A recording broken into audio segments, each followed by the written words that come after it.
Brahmamudi serial star మాలో మధ్యాహ్నం 1 గంటకి టెలికాస్ట్ అవుతూ ప్రేక్షకులని ఎంతగానో అలరిస్తోంది. ఈ రోజుతో బ్రహ్మముడి సీరియల్ పాత యాక్టర్స్ కథ అంతా పూర్తయిపోయింది. బ్రహ్మముడి సీరియల్ మొదటి జనరేషన్ కథలో క్లైమాక్స్ భాగంగా రుద్రాణిని మనం నిన్న వీడియోలో చెప్పుకున్నట్లు కావ్య లేచి త్రిశూలం తీసుకొని పొడి చేస్తుంది. అలా రుద్రాణిని మొత్తానికి కావ్య చంపేస్తుంది. దాంతో అక్కడికి కథ సుఖాంతమైంది. ఇక రాబోయే ఎపిసోడ్ నుండి తర్వాత తరం కథ ప్రారంభం కాబోతోంది. రేపటి ఎపిసోడ్ ప్రోమో ప్రకారం చూస్తే అపర్ణని తన మనవరాళ్ళని బానిసల్లాగా చూస్తోంది. అంటే వాళ్ళు అనుకున్నది ఏది జరగకుండా వాళ్ళని నిత్యం కష్టపెడుతూ రాబోయే ఎపిసోడ్స్ ఉండబోతున్నాయి. సీరియల్ అంతా నాశనం చేశారు అని చెప్పాలి. బ్రహ్మముడి సీరియల్ ని ఇవాళ్టితో క్లైమాక్స్ వేసి ఎండ్ కార్డ్ వేస్తుంటే బాగుండేది.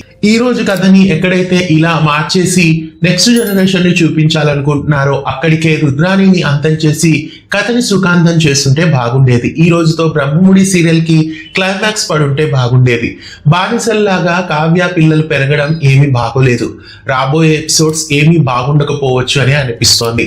మరి కథలో రాజ్ కావ్యాలని మళ్ళీ వాళ్ళ వారసుల రూపంలో తీసుకురాబోతున్నారా లేదా కొత్త వాళ్ళని మళ్ళీ ఆ క్యారెక్టర్స్ లో చూపించబోతున్నారా అనే విషయానికి వస్తే కొత్త వాళ్ళని ఒకవేళ ఆ క్యారెక్టర్స్ లో పెడితే ఖచ్చితంగా సీరియల్ అయితే హిట్ కాదు.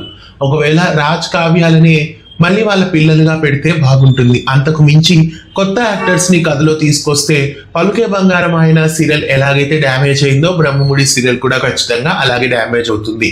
ఖచ్చితంగా కొత్త యాక్టర్స్ ని పెడితే సీరియల్ బాగుండదు. సీరియల్ ని ఈ రోజుతో క్లైమాక్స్ చేసి ఎండ్ చేసుంటే బాగుండేది అనిపిస్తోంది. చివరన రాజ్ కావ్య బ్రహ్మముడి ఒకరికొకరై అనే టైటిల్ పెట్టినట్లు రాజ్ కావ్య ఇద్దరిని ఒకేసారి చనిపోయినట్లు సీరియల్ కు శుభం కార్డు వేశారు. మరి కొత్త జనరేషన్ కథ అవసరమా? కథని ఈ రోజుతో ఎండ్ చేసుంటే బాగుండేదా? కొత్త జనరేషన్ కథ మాకు కావాలి అనుకుంటున్న వాళ్ళు కామెంట్ చేయండి. ఈ రోజుతోనే ఎండ్ చేసుంటే బాగుండేది అనే వాళ్ళు కూడా కామెంట్ చేయండి.